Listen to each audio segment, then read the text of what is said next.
புதுச்சேரியில் மக்களின் கடும் எதிர்ப்பால் நிறுத்தி வைக்கப்பட்ட மின்கட்டண உயர்வு ஜூன் 16ஆம் தேதியிலிருந்து கணக்கிட்டு வசூலிக்கப்படும் என்றும் மின்துறை அறிவித்துள்ளது. இதனால் மக்கள் அதிர்ச்சியடைந்துள்ளனர். புதுச்சேரியில் நடப்பாண்டிற்கான மின்கட்டண உயர்வு கடந்த ஜூன் 16ஆம் தேதி முதல் அமலுக்கு வந்தது. இதற்கு அரசியல் கட்சியினர், சமூக அமைப்புகள், பொதுமக்கள் தரப்பில் கடும் எதிர்ப்பு கிளம்பியது. இதனையடுத்து உயர்த்தப்பட்ட மின்கட்டணத்தை அமல்படுத்துவது தற்காலிகமாக நிறுத்தி வைக்கப்பட்டது. இந்த நிலையில் 2 மாதங்களுக்கு பிறகு புதுச்சேரி, காரைக்கால், மாஹே, ஏனாம் பிராந்தியங்களில் மின்கட்டண உயர்வு அமலுக்கு வந்துள்ளதாக மின்துறை அறிவிப்பை வெளியிட்டுள்ளது. மேலும் இந்த கட்டண உயர்வு கடந்த ஜூன் 16ஆம் தேதியிலிருந்து கணக்கிட்டு வசூலிக்கப்படும் என்று தெரிவிக்கப்பட்டுள்ளது. அதன்படி வீட்டு உபயோக மின்சாதனங்களுக்கான கட்டணம் இதுவரை 50 யூனிட் வரை பயன்படுத்தினால் யூனிட்டிற்கு ரூபாய் 1.45 இருந்தது. இனி ரூபாய் 95 வசூலிக்கப்படும்.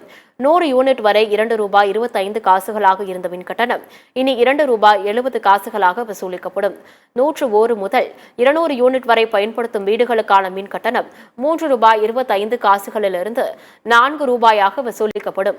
அதேபோல் 201 முதல் 300 யூனிட் வரை மின்சாரம் பயன்படுத்தும் வீடுகளுக்கான மின் கட்டணம் யூனிட்டிற்கு ரூபாயாகவும், 301 யூனிட்டுக்கு மேல் பயன்படுத்தினால் யூனிட்டிற்கு ரூபாய் 50 அதிகரிக்கப்பட்டுள்ளது.